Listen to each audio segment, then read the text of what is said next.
जब कोई terrorism export करने का उद्योग बना करके बैठा हो, युद्ध लड़ने की ताकत नहीं है, पीठ पर वार करने के प्रयास होते हो,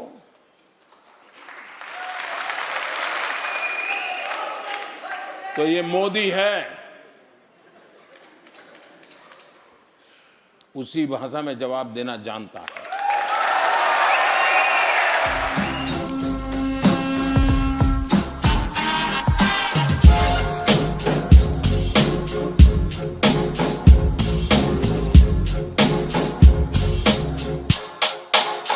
Top 7 recommendations for Indian Air Force by Indian Forever Team. As relations with both China and Pakistan continue to deteriorate, Indian policymakers now find themselves contemplating the unpleasant possibility of a two-front war with both countries. Whether such a war would be overtly collusive or not between China and Pakistan, that is, whether they would pre-plan a joint attack on India or it would be a case of strategic opportunism, it is clear to many in positions of authority that the Indian military remains fundamentally unprepared for such a challenge in such a huge scale.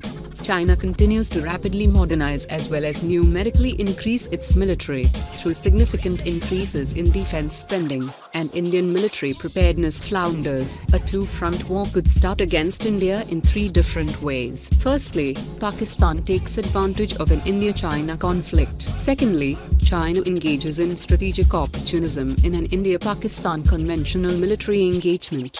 To travel our area. Yeah. This is not your bloody area. This is not. This is not your bloody area. This is not. Finally, This is not your China bloody and area. Pakistan together collude to launch a surprise coordinated attack from both India's east and west. Out of this, the first is the most probable given that China would be hesitant to be seen as being either opportunistic or overtly aggressive at a time when Beijing engages in a hard sell of its global aspirations throughout Asia. Our Indian Forever Team presenting these top 7 recommendations for Indian Air Force to make it more lethal. Air power of India is one of the most powerful in the world, but lack of right political leadership has resulted in a disaster for the Indian Air Force, which are facing serious trouble in its region. So here we go. Number 1. 5% of GDP for defense budget. Despite higher crude oil prices, rising global trade tensions and a stressed domestic banking system, the economy is poised to grow at 7.5% in real terms in 2019-20, the fastest among the world's large economies. The growth forecast in the medium term also looks bright, in the light of structural reforms undertaken in the recent past, revival of investment rate, stability in exchange rate and decline in global crude oil prices. The interim Union Budget 2019-20, presented in Parliament on February 1, 2019, allocated $60.9 billion to the Ministry of Defense. Massive numbers, isn't it? But clincher will be 27% of the defense budget will be used for pensions alone, leaving $42 billion for the three services to maintain their massive personnels, equipments, upgrading them, and so very few is left for actual defense purchases. Each year huge chunk from the budget are unspent.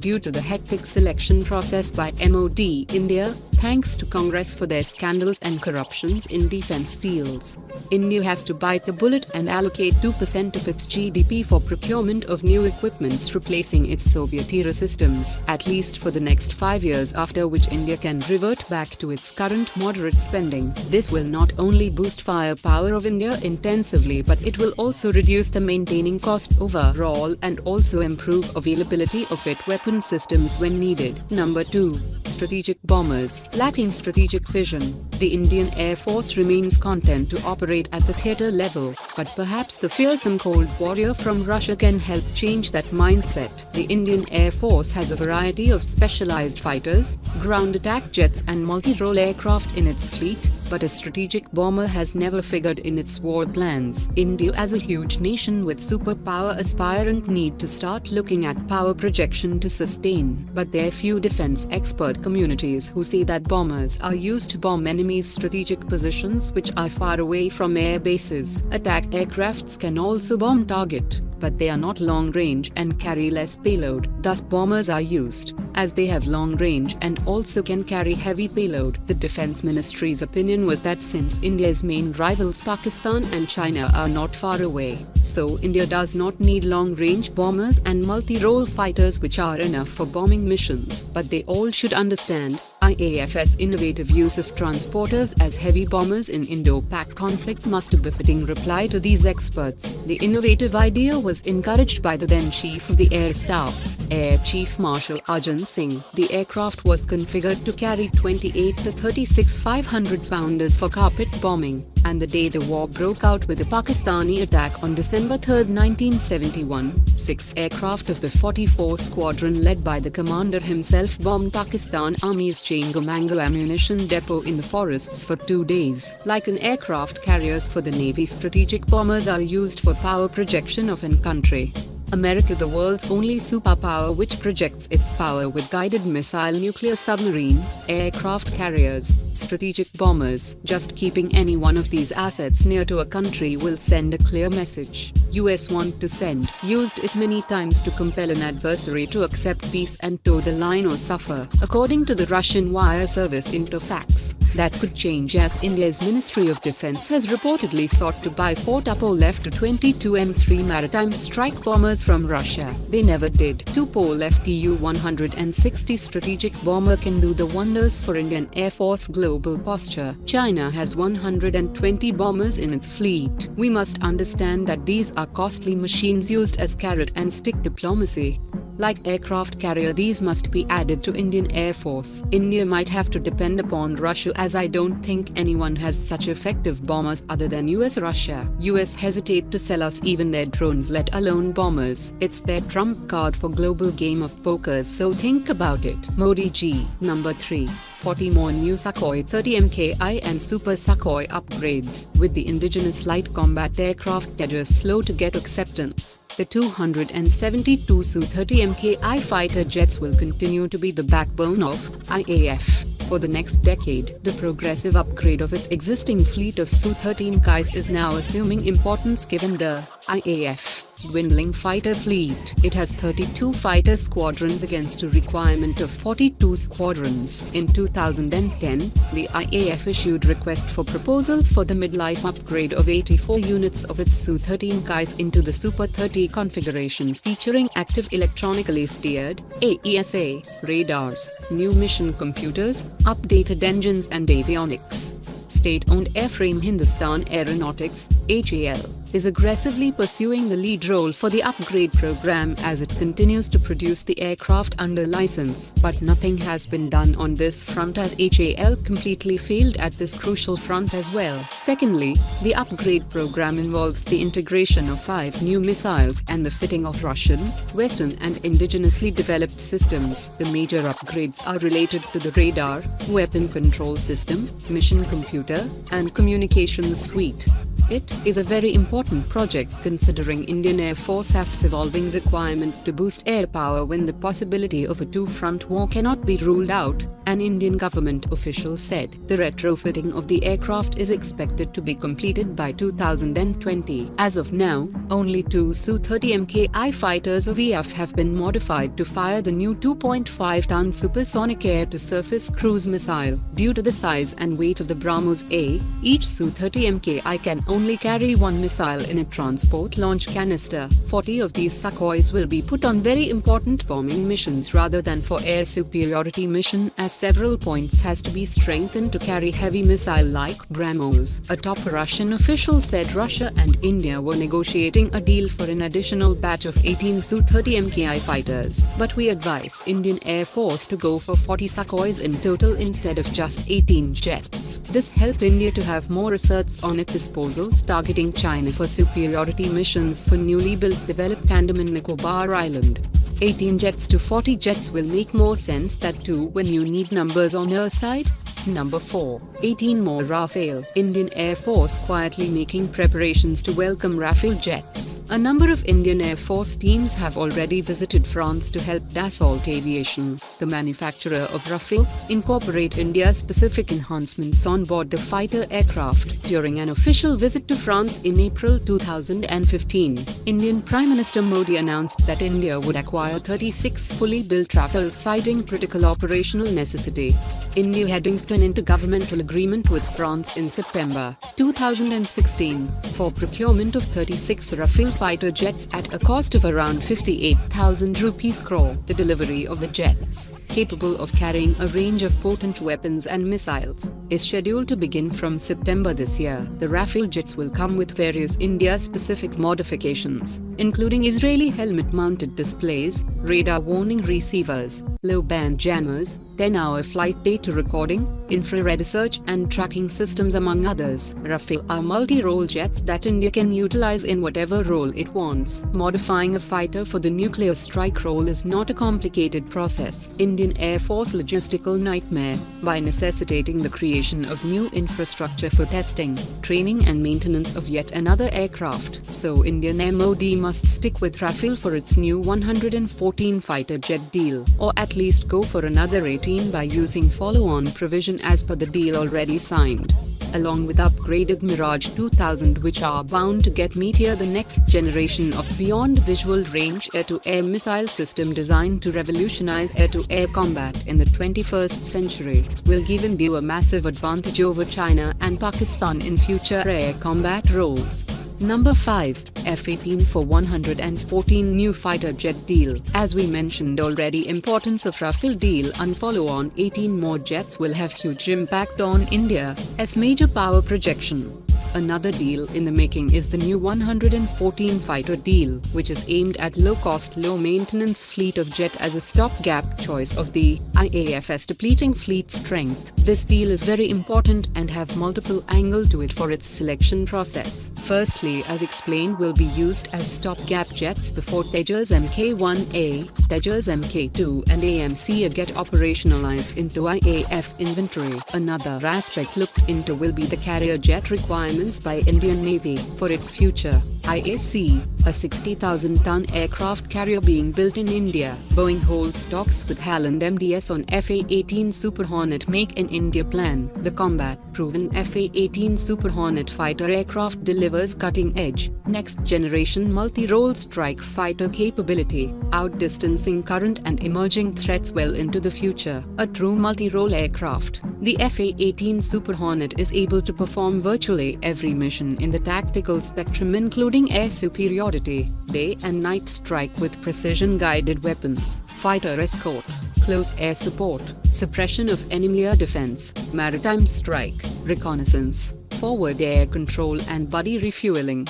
The Block 3 Super Hornet offered to India brings unmatched capability with superior design in stealth, advanced data fusion, a balanced approach to survivability and evolutionary capability enhancements. Being the least expensive aircraft per flight hour of its kind, the FA-18 Super Hornet will deliver on India's need for a carrier and land-based multi-role fighter. Boeing has also completed extensive analysis and testing on FA-18 Super Hornet's compatibility with Indian carriers. Results show that the Super Hornet is capable of launching off a ski jump carrier and could be operated from Indian carriers with a meaningful fuel and weapons load. The Super Hornet brings the latest generation of technologies to the warfighter. The ACE radar is an exponential leap in technology that will be needed for current and future missions. The advanced targeting forward-looking infrared system, joint helmet-mounted queuing system, multifunctional information distribution system, advanced high-capacity computer system,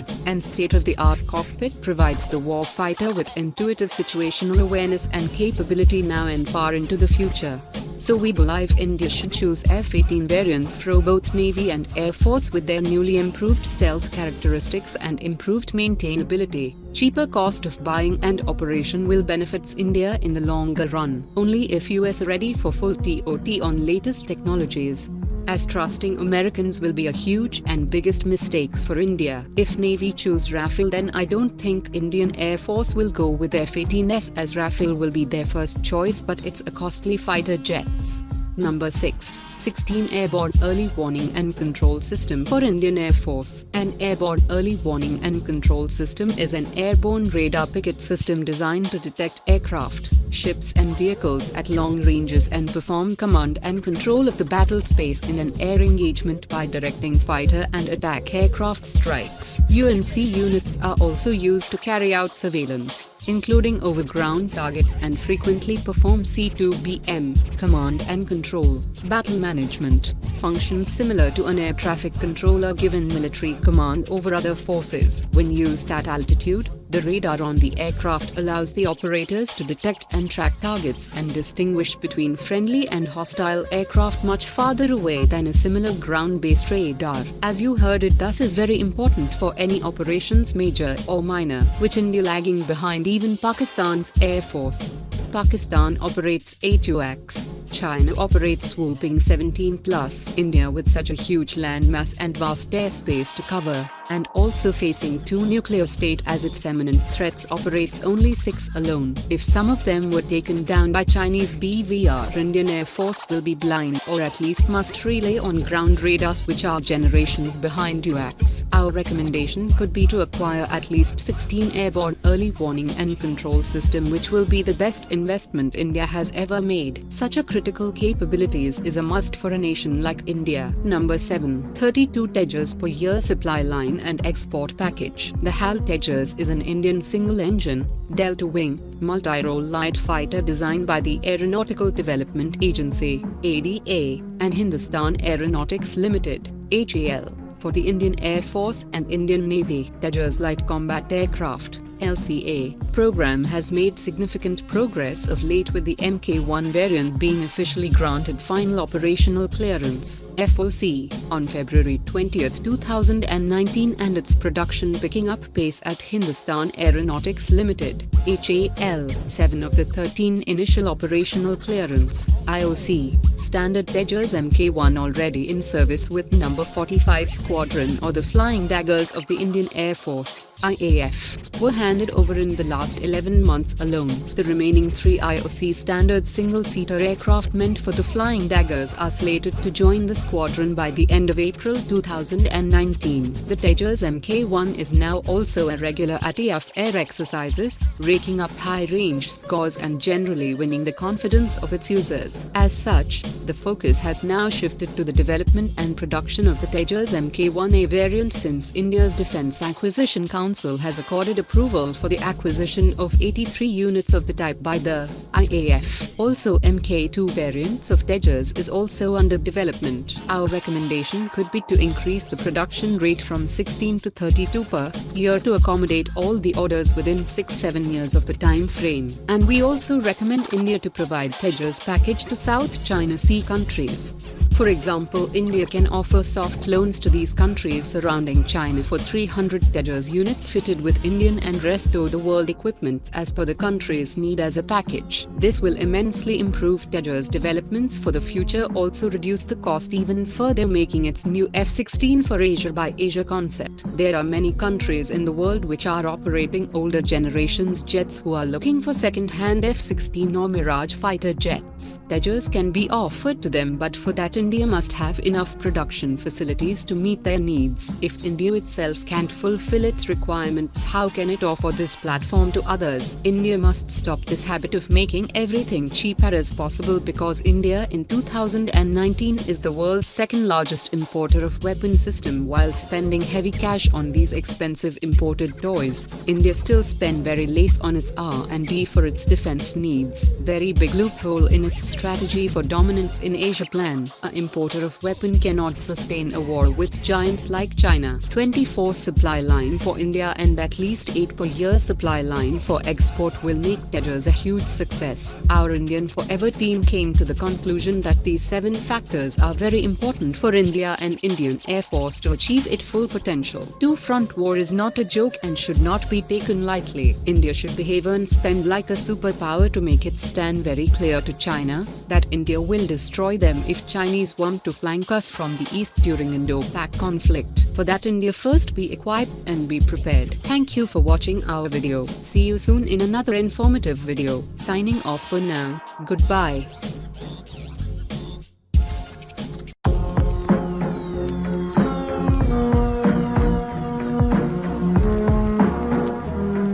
If you like our videos, give us thumbs up, like, share and subscribe our channel.